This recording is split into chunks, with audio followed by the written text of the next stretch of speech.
What is up guys? Magandang umaga, magandang tanghali, magandang gabi sa mga kababayan natin Luzon, Visayas, Mindanao at sa mga kababayan nating OFW.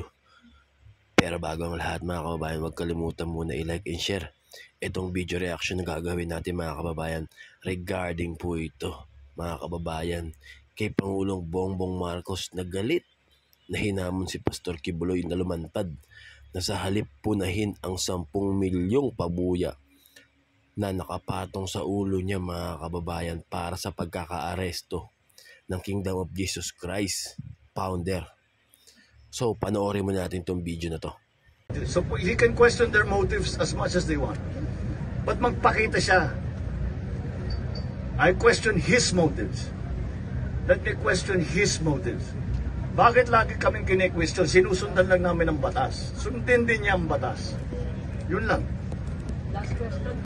So ayun nga naman mga kababayan, para sa akin tama nga naman. Bakit ba parang pinaglalaroan niya ang batas mga kababayan? Parang nilalaro niya mga kababayan. Samantalang ang dami niyang kasong dapat harapin na child abuse, mga kababayan, human trafficking, mga kababayan, pagtatago niya sa pamahalaan.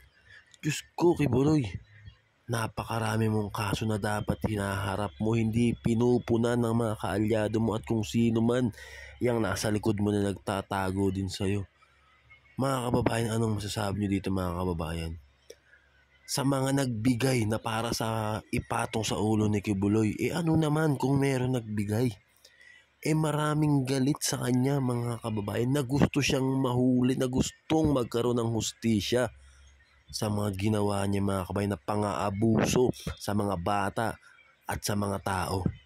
Ayun lang para sa akin mga kababayan, pastor, dapat harapin mo yung kaso mo. Kung hindi mo talaga ginawa, batas, patunayan mo sa harap ng korte na malinis ka.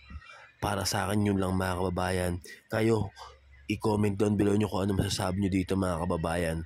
Maraming salamat.